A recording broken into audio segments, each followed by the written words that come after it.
Hello, folks. Welcome to Dangerous Ideas. I'm leecamp, the most censored comedian journalist in the United States. Thank you for joining me right now, and thank you for all of those who have subscribed on Rumble. And we have hit 70,000 subscribers. Thank you so much for making that possible. Today, I'll be getting into the World Economic Forum going on right now in Davos. Oh, that lovely group of ridiculously rich sociopaths, what they're up to and what exactly is being said there and why it matters or it doesn't matter. I'm going to be getting into all those things in a moment. Also going to bring you an interesting opinion piece on how Gaza will be the end, will be the grave of the Western-led world order. That is coming up as well. So, as well as other stories. So please take a second, hit subscribe, hit share, hit thumbs up, all of those good things. Let me know your thoughts on each of these topics. But let's get into it. So, Davos is going on right now. This is an article titled Davos and the Melting of the World Economy, the annual jamboree of the rich global elite. It's by Michael Roberts, by the way. Rich global elite called the World Economic Forum, WEF, is underway again in the luxury ski resort of Davos, Switzerland.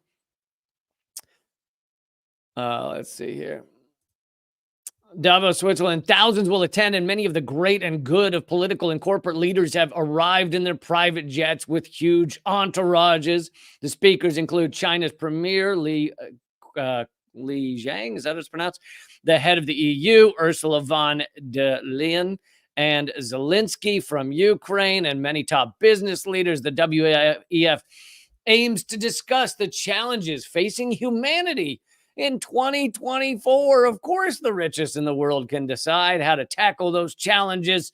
Of course, they are our betters, right? They're the ones we look up to and respect as they control the world.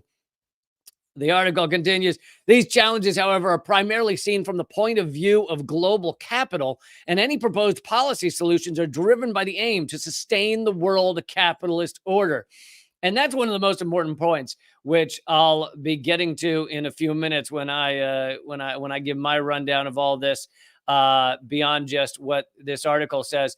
But all of their proposed policy solutions are driven by the aim to sustain the world capitalist order. Here's a quote from the WEF's report. It explores some of the most severe risks we may face over the next decade against a backdrop of rapid technological change, economic uncertainty, a warming planet, and conflict. As cooperation comes under pressure, weakened economies and societies may only require the smallest shock to edge past the tipping point of resilience. Isn't that interesting when you exploit societies and areas of the world so excessively that all it takes is a slight shock and they're pushed past the brink? Isn't that interesting? That's how that works. The article says on the world economy, the report is worried. Entering the top 10 risks for those surveyed in 2024 was the cost of living crisis and economic stagnation. Here's a quote from the WEF report. Although a softer landing appears to be prevailing for now, the near-term outlook remains highly uncertain. There are multiple sources of continued supply-side price pressures looming over the next 2 years, from El Nino conditions to the potential escalation of live conflicts. And if interest rates remain relatively high for longer, small and medium-sized enterprises and heavily inebriated countries actually would be far better. I mean, I think we'd all be better if we were a little inebriated at all times. Heavily indebted countries will be particularly exposed to debt distress. So debt, the thing we've just made up, and it is destroying our world. And the fact that our monetary system, in order to just have a currency, in order for it to exist, it is immediately debt. From the moment a dollar is created, $1.05 is owed, meaning it is impossible to ever pay back the debt, and yet debt crushes areas of the world, forces people into poverty and suffering around the world. However, in the U.S., we just have the largest debt of any country ever, and yeah, it's fine. It's fine. So the article, so that was from the WEF report before that, but this from back from the article. The so-called soft landing, i.e., steady economic expansion. Oh, endless growth. Why is that we need endless growth? Huh? Why is that our economic system has to behave like a cancer? Steady economic expansion without a slump is confined to the U.S. economy, not elsewhere, at least among the major advanced capitalist economies. So the soft landing is about not going into recession. It's about steady economic expansion, even if slight. And the reason it's confined to the U.S. has a lot to do with the fact that because we print the currency, the petrodollar, because we can just print however much we want, debt doesn't have the same impact on us that it has on other countries.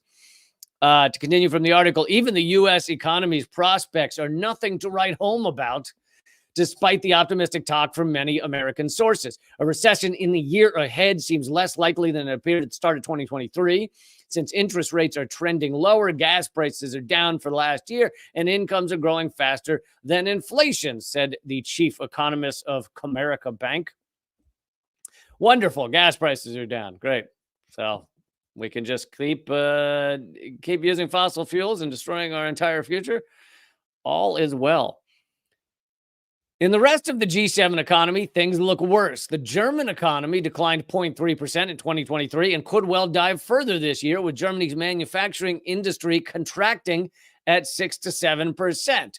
Oh, Germany, one of the countries that we destroyed their economy by creating a proxy war in Ukraine and blowing up one of their most important gas pipelines, the Nord Stream pipelines, and cutting off essentially all economic activity with Russia, which it would be a natural ally for them, which would be a natural economic trading partner because of location and because of resources. But instead, the U.S., who wanted to cut off that cooperation between Russia and Europe, largely succeeded on that regard. Much of what we wanted from the proxy war has not succeeded, but crushing the economic ties between Russia and Europe has worked. Of course, here is the result, that many of these economies are suffering, many people are suffering, but that's fine. The U.S. doesn't care about that. Both the French and UK economies have turned negative in the last quarter of 2023. It's the same for Canada and Japan, while Italy is stagnating. And there are several other advanced capitalist economies, advanced meaning late stage, meaning just before the collapse, advanced capitalist economies already in recession: Netherlands, Sweden, Austria, and Norway. In the so-called emerging economies, many have slowed down considerably from any recovery burst in 2022 after the end of the pandemic slump of 2020. And the reason for, part of this, I mean, there's a lot of reasons, but the reason in a kind of larger sense is that capitalism has to grow no matter what, right? It has to grow no matter whether if you start running out of resources, well, you don't think, well, we should change the way we behave. We should change the way we interact. We should change the way we do business. We should change all of those things. We should think about whether wage slavery is really the way we want to set up society. Is that, do we want people to spend their entire lives in a job they hate and slaving away in misery? And then, when they hit like 60 or 70, maybe they'll enjoy a few good years. Is that really how we want to set things up? Instead of having any of those thoughts, when things start to slow or you start to run out of resources, well, you invade other areas and you steal their resources. Sometimes invasion can look like straight up invasion, like military invasion. Sometimes invasion can be economic. You economically invade an area. Sometimes it could be like in the case of China through the 80s, 90s, and early 2000s. It was kind of using their labor resources. The businesses went to China, and yes, your life force, your internal being is actually a resource in this world. And so many of our companies went to China and found out they could pay them far less. So we could pay them 4 cents an hour. Amazing. So we would raid, pillage those internal life forces and get people to work for 4 cents an hour. And we were able to keep growing that way. So there's a lot of ways to invade and pillage areas of the world. It's not just, don't worry, it's not just guns. There are other ways to destroy people's lives. Just relax. It's not all guns, okay? There's much cuter and and dynamic ways to invade and pillage areas of the world. To continue from the article, food and energy prices have fallen sharply in 2023, but the damage has already been done. On average, prices for most people in the advanced, read late stage, capitalist world have risen 20% since the end of the pandemic. Prices have raised 20%. It's even worse for many poorer countries and in many middle-income economies like Argentina, 150%, and Turkey, 50%. As a result, real incomes for average households have fallen since 2019. In effect, the biggest drop in living standards for decades. The World Bank sums it up in the latest report. There may be no recession in the U.S., but the global economy is on track for its worst half-decade of growth in 30 years. And as I said, there's multiple reasons for this. Some of it is that we're just getting to a point where the global Earth resources, the environment cannot sustain what we're asking it to do. Now, we've been on that track for a long time, but we're now starting to see many of these systems breaking down, whether it be climate crisis, although climate crisis is just one of many. Now, it may be the largest scale one in some regards, I guess, but you also could look at the fact that we've killed 50% of all land animals over the past 40 years. You know, birds are shrinking in population size and shrinking in just size. Even the number of insects, which I don't know if you know this, but insects are kind of what feed a lot of the other animals. So there's that. Even the insect populations have decreased by crazy percentages, you know, in some areas 70%, in some areas less than that. But the systems, the Earth systems are breaking down thanks to the market economics force. And when sometimes I'll say market economics instead of just capitalism, because you know, people think that like China is not capitalist. Well, a lot of what goes on in China is capitalism, and the way we use these terms is sometimes incorrect. Sometimes it's just shifted over decades. Many people use socialism to just mean the social state. When a society gives people, let's say, health care, they use that term socialism to think that describes it all. Now, if you want to use it that way, okay, well, sometimes we can use it that way, but that's not really a economic system. It's saying like, oh, well, the fire department in the U.S. is socialist, meaning you pay tax dollars and then it exists essentially for free, which healthcare is like that in most countries. But, you know, that's not the original term for socialism. That's not workers owning the means of production. But even if you had an actual country where workers own all the means of production, all the resources were nationalized, et cetera, you would still have market economics, at least the way we've set things up. And so the pull would still be towards putting a price tag on everything. Even if you had a full-on socialist Marxist society where workers decided everything and et cetera, you'd still look at a forest and there'd still be that pull to go, wow, if we cut down all these trees, we could make a lot of money, or we could distribute a lot of paper and shit and furniture to people, whatever the thing. And then you cut down that forest and then you no longer have a forest. So market economic forces will destroy this planet despite whether it's socialist or capitalist. What we need to do is evolve past these systems, which almost no one ever talks about, sadly. So the World Bank has said that the global economy is on track for its worst half decade of growth in 30 years because capitalism says you have to keep growing forever. And of course, what grows forever kills the host. That's how cancer works. That's how essentially anything that grows forever will ultimately kill its surroundings. And so we have chosen an economic system destined to kill us all, which is really exciting. I mean, it really is. But there's so much propaganda on our mainstream media and everywhere else that people still think that, you know, capitalism is just to help loads of folks. It's just going to keep helping us and helping us. It's like if a tapeworm inside of you was always growing exponentially, never slowed, just kept growing and growing. And you were like, this tapeworm has made me feel a lot better. I'm skinnier. I'm looking lean, looking good. Help me get rid of the love handles. I've been able to get more numbers from ladies that I meet at the bars ever since I lost the extra foldage on the skin. So, yeah, loving this tapeworm. But the tapeworm's growing exponentially. Eventually, you be dead. Like, tapeworm don't give a shit. Tapeworm just eat you and leave. And it'd be like if you knew that's how it worked, but you still celebrated the tapeworm every day. That's what capitalism is. It's all just going, tapeworm! Tapeworm's number one. The World Bank expects, and of course, this is a mythical tapeworm that grows forever, but the World Bank expects GDP growth in the world economy to expand just 2.4% in 2024. We're not growing enough. The cancer is not moving fast enough. And the reason capitalism has to grow forever is because you have to keep paying the debt. Or erase debt, but even then you have all psychopaths at the top of all the systems who want to keep growing also. So it both creates the motivation and creates the incentives for endless growth.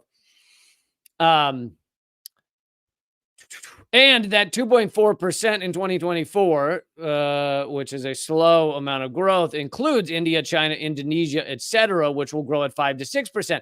But also, if you took China out of the equation, then really there would be no growth over the past many years. Also, people who like to reference capitalism and talk about how much it has decreased not necessarily decreased inequality. Inequality is horrific, but has taken people out of poverty. They'll go, look how many people have been taken out of poverty just in the past, 20 years or something like that. Well, if you take China out of that equation, it's like not many. It's actually like inequality has stayed exactly the same. The difference is China has taken 850 million people, like 2.5 United States worth of people, out of extreme poverty over the past 30 years. So China is responsible for the vast majority of taking people out of extreme poverty over the past 3 decades. And you take them out of the equation. If you don't count China, then it has not been good. Most people have not been taken out of poverty or really gained at all in the past 3 decades. To continue from the article, this would mark the 3rd year in a row where growth would prove weaker than the previous 12 months. Without a major course correction, the 2020s will go down as a decade of wasted opportunity. That's what the World Bank says, because they only view exploitation, extraction, pillaging. That is opportunity to them. So if there's not enough growth, meaning not enough extraction and profit, then that is a lost opportunity, an opportunity to extract and eat and then shit out part of the world. You don't want to miss that opportunity. The WEF report notes the danger to capitalism of what it calls societal polarization. This is a key point here. So WEF, Davos, it says it's a danger to capitalism to have such severe societal polarization. In other words, growing divisions between rich and poor caused by economic stagnation that leads to loss of support for existing parties of capital and their political institution. Basically, when you have severe inequality, then people get angry. When you have a system that has destroyed society after society, culture after culture, homogenized all of it into this bland corporate pile of refuse, then people get angry eventually. And you have societal polarization. Often that happens when people find out about how the world is working. And so the rich at WEF, World Economic Forum, are worried that everyone being exploited and finding out how the system actually works could make them angry at the richest 1% in the world. The report does not mention the extent of social inequality in the world in 2024. But every year at Davos, Oxfam presents its alternative report on the state of world inequality. It is a staggering condemnation of the failure of the capitalist order to meet the social needs of the vast majority of humanity. In its report this year, entitled Survival of the Richest, they wrote, while ordinary people are making daily sacrifices on essentials like food, the super rich have outdone even their wildest dreams. Just 2 years in, this decade is shaping up to be the best yet for billionaires. A roaring 20s boom for the world's richest. So they gain immense amounts while people struggle more than ever, while people cannot get by, while people give up various food items so that they can afford it. The rich get richer than they've ever been. During the pandemic and cost of living crisis years since 2020, $26 trillion, 63% of all new wealth was captured by the richest 1%. The richest 1% took 63% of all new wealth, while $16 trillion, 37%, went to the entire rest of the world put together. To the bottom 99%, 37% went to them. A billionaire gained roughly $1.7 million for every $1 of new global wealth earned by a person in the bottom 90%. That's unbelievable.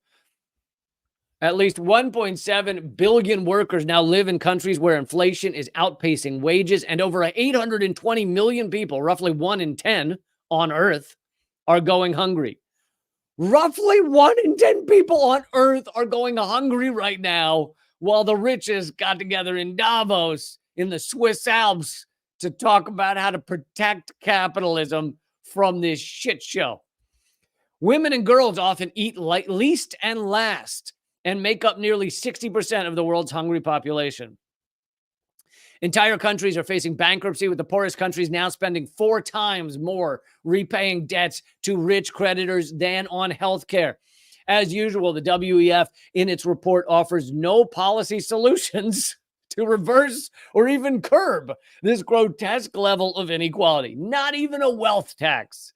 So the WEF, despite the fact that when you see these videos, they get together and they act like they're giving solutions to the problems in the world. They act like they're actually trying to fix things.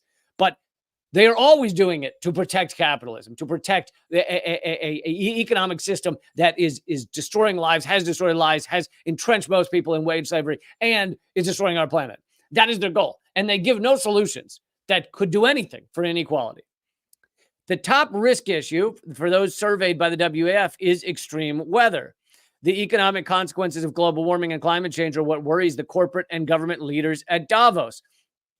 And here's the thing. Extreme climate change absolutely will harm all of us. But the rich are worried it might harm their investments. It might harm their ability to continue to have all of us entrenched in an exploitative system. And that is why it worries them. It doesn't mean climate crisis isn't real. We can see it's real. We can see from the 99.7% of all peer-reviewed journalistic articles, peer-reviewed scientific articles in journals, so we know it's real, but guess what? The rich are using it to their advantage as best they can, which is what they do with everything. Anything that happens in the world, they will use it to their benefit. The world experienced its hottest year in 2023, with climate records tumbling like dominoes as the global average temperature reached around almost 1.5 degrees Celsius above pre-industrial levels. According to European Earth Observation Agency Copernicus, average global temperatures during 2023 were higher than any time in the last 100,000 years. And if you look at this chart, even though I know it is pretty small, if you look at this chart of CO2 in the atmosphere, CO2 concentration, most of what you're seeing here on this chart, except for the last, centimeter, is before 1960. And then the final line on this chart is 1960 up to today, 2024. and the line shoots off the chart at a rate that is, I'm gonna say not good. I'm gonna go not good. According to a study published in Nature last year, the number of snow days in the Swiss Alps where they're meeting has fallen more in the past 20 years than over the previous 600. Winter skiing at Davos is in trouble. So literally these maniacs are meeting on melting Swiss Alps, on the melting Swiss Alps, and talking about defending capitalism. Global capital is worried about the damage to trade, investment from geopolitical rivalries, and social disillusion caused by misinformation about inequality and economic growth. Yeah, misinformation. They call it misinformation. Really, it's people becoming informed about how these things work, which you guys are doing as well, which is why you tune in. So thank you for being here. But so there's a summary of what's going on right now from the richest, the richest in the world meeting in Davos, and I'm trying to bring. I'm doing this now. I'm bringing you guys an extra little segment, kind of my rant about a topic of the day. I mean, I realize the whole hour is a rant, but this is slightly different, as you'll see. And you can let me know if you like it or you don't like it. They're all less than, they're all like 3 to 5 minutes. Anyway, here is my quick analysis of Davos for your viewing pleasure. And by the way, don't forget to hit thumbs up and share and all that good stuff. The richest in the world gather once a year to discuss how to best continue their pillaging of the planet. That's what it is. They wine and dine in the most grandiose and repulsive ways, causing private jet traffic jams, literally clogging arteries of servants trying to tend to their every wish, overexhausted service elevators that can't keep up with the demand of trying to hide the village of humans required to make these utter sociopaths mildly content. Monsters like Jeff Bezos, Bill Gates, Elon Musk, the King of England, the Queen of this or that oppressed people, even Zelensky, the Prince of Proxy Wars, and so many others with hundreds of millions, if not hundreds of billions in their bank accounts. Most of them people, and by the way, Zelensky does have hundreds of millions. He had it before, but he had millions before, but he's also skimmed upwards of 400 million off the billions that the U.S. has sent to Ukraine. That according to Seymour Hersh. Side note. Anyway, hundreds of millions, if not hundreds of billions in bank account. Most of them people you've never heard of. You wouldn't even know their name, but they're rich as a flying turd and gather together. They gather together to give speeches about how best to exploit the wildly exploited. What unites them is simple. A confluence of wealth, luck, and sociopathy so large it could sink a battleship. Those traits have allowed them to rule over many, many other humans in one way or another. Unfortunately, they don't have lizard skin or horns or any of the other physical traits that would make them very easy to spot in public. You just go there, he's right there, he's good, he's good. Things sticking out of his right there, sticking out of his head. Unfortunately, they don't have those. Their deformed nature manifests itself inside their heads, presenting at least partially as a complete lack of care for their fellow humans. And in their speeches, some of them will say they care about existential threats like climate change. Others will say they don't. Some of them will say they care about things like personal liberty, of privacy. Others won't. But at the end, the goal is it's always the same. How do we continue the capitalist exploitation of the average person going unfettered and full speed ahead? How do we make sure that 10 or 20 or 50 years from now, gut-wrenching inequality continues so that we, the select, the few, the lucky, the elite, can continue to be richer than anybody ever imagined, nearly drowning in monetary, momentary privilege. So much money, we could never spend it all, even if we tried. How do we make sure the poor, the beaten, the struggling around the world don't rise up and gain even 1 foot forward in pursuit of equality? Every year, video clips of the things said at Davos, you see them, right? You see them right now, circulate widely, while millions worldwide go, see, that's their secret plan. See? Not so secret, is it? It was spoken on a stage in front of a camera and then clipped for the internet, approved by a millionaire publicist, and then pumped out to scores of people around the globe. Interesting. They really do suck at keeping secrets, don't they? No, I'm sorry, friends. The truly scary stuff is not presented in TED Talk style format with a PowerPoint for all of us normals to see. The truly scary stuff is behind closed doors, or not even closed doors, just closed Zoom calls. I've got bad news for all those who care about the secret cabals. They don't have to meet up in the Swiss Alps to do damage. Most of the decisions they make that destroy your freedom, your privacy, your health care, your retirement, your house, your security, your comfort, your savings account, your education, your future, your plans, your hopes, your dreams, and your drinking night are made when they aren't all getting together to eat fetal dolphin tartare paired with a $53,000 bottle of Cab Sauv. They don't have to meet up. They just text each other. But there's a larger reason they don't have to meet up like teenagers outside a convenience store in order to rape and pillage our society, in order to implement a variety of oppression and exploitation. That reason is that they all have the same goals in the broadest sense, because they are all successful in the capitalist colonialist system.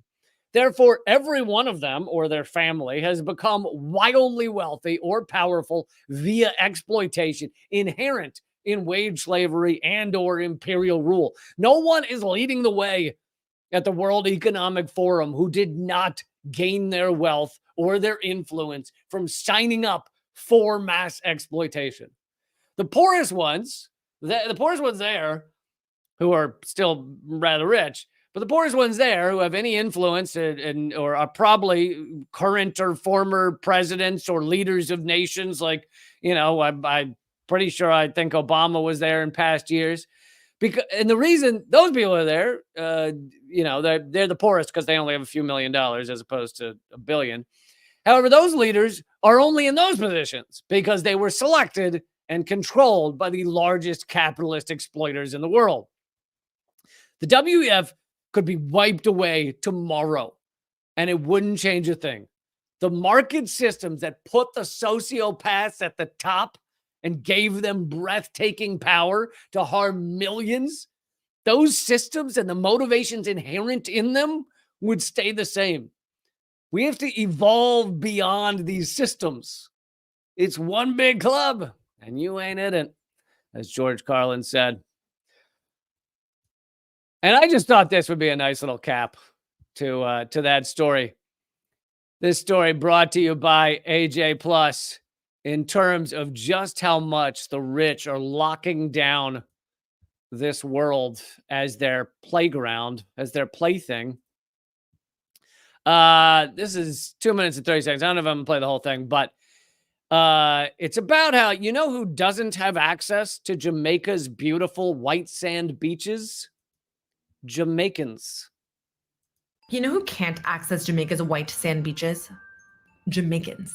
According to local advocacy groups' calculations, less than 1% of Jamaica's coastline is accessible to the public. Jamaicans have nowhere for themselves. We are living in between waters, and we have no access to a beach. Noors Arscott has been fishing at his local beach for most of his life. But a company bought the land in front of the beach and built a cement wall around the property. The plan? To build another resort. Me, personally, have no access to another beach. So we had no choice than to go where they push us. We've been occupying that beach for 70 years. Those beaches was like our playground. There are approximately 74 public beaches on the island, but many of them are in disrepair, charge daily use fees, or are difficult to access without a vehicle. So now, Norris has to bike 10 kilometers every morning along a busy highway to get to the closest beach where he can fish. I earn more money if I was fishing here. But what happened, I had to be going and coming to and from St. Lawrence Bay to here to make $1. So anyway, you get the point that everywhere around the world, the rich are buying it up, locking it down, making it their plaything.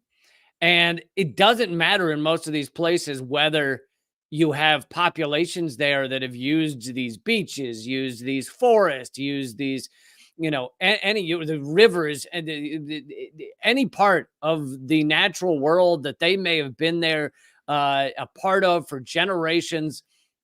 And in most of these areas, it is now allowable for the richest in the world to buy them up. And if it's not allowable, then the richest in the world generally will find ways to manipulate the elections, sometimes through force, but often through just bribes, so that the people in power will then make it legal to buy up the beaches or the rivers or the oceans or the forests or the roads or what have you.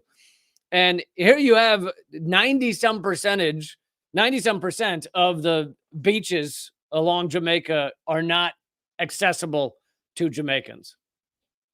I mean, totally disgusting, and that's how the market economics will always work. And it's the gravity of market economics that the rich get richer, the rich buy up the things they don't have. And if they can't buy up the things they don't have, then they eventually find a way to buy the politicians that then make it legal for them to buy up the things they don't have. Just totally impressively repulsive. All right, I want to get to Gaza and how Gaza very well could be the grave of the Western-led world order. The U.S. imperial world order may be seeing its end times right now in the genocide perpetrated on Gaza by Israel.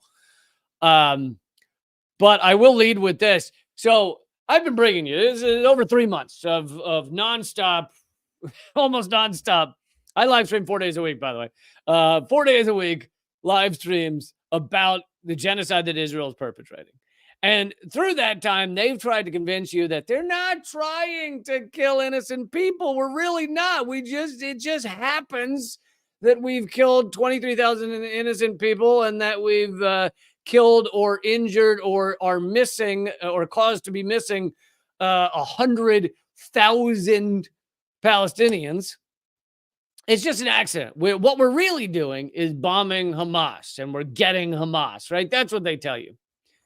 Well, even the New York Times has now admitted exactly how many in the senior Hamas leadership Israel has killed or captured. Does anyone want to venture a guess? Put your bets in now, folks. Put your bets in now.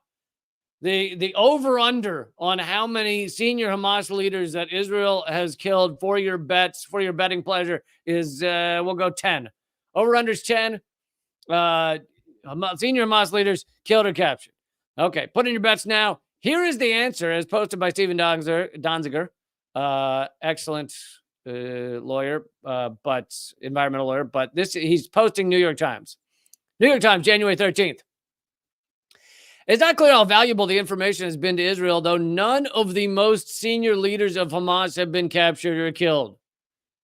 Zero senior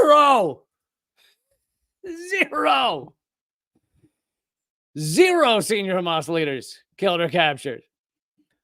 That's from the New York Times. That's from the neoliberal world order. That's from the bought out legacy pro-Israel outlets. Okay. That is not coming from leecamp.com or indieoutlet.farts.org. Literally New York Times, January 13th. Zero.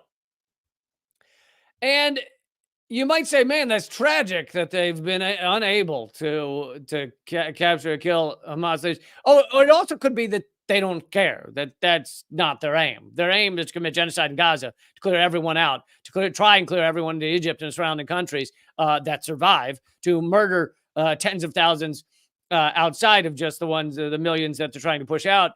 And they're succeeding in many of those things. They're succeeding in the genocide. They have killed 23,000 or more than that, 10,000 children. 70% of all those murdered are women or children. 43 to 45% are children. It's disgusting and repulsive, and their goal is not to get or catch Hamas. They just don't care. Now, if a senior Hamas leader were to walk out there and say, here I am, sure, they'd kill him. But that's not their aim, because they don't care, and they probably don't know where they are, and they don't care to know where they are because their aim is to commit genocide. Okay, that being said, now let's get to how Gaza very well could be the end of the U.S.-led world order. And I'm going to continue the rest of this live stream at rumble.com/leecamp. It is free to watch there. Rumble.com/leecamp, as well as my locals page. If you're watching on locals, thank you so much. You make this show possible. But everyone, please head over to rumble.com/leecamp. That's rumble.com/leecamp. Join me at rumble.com/leecamp. Just click the first video there. It's the one about WEF in the title. And that is this live stream that you're seeing.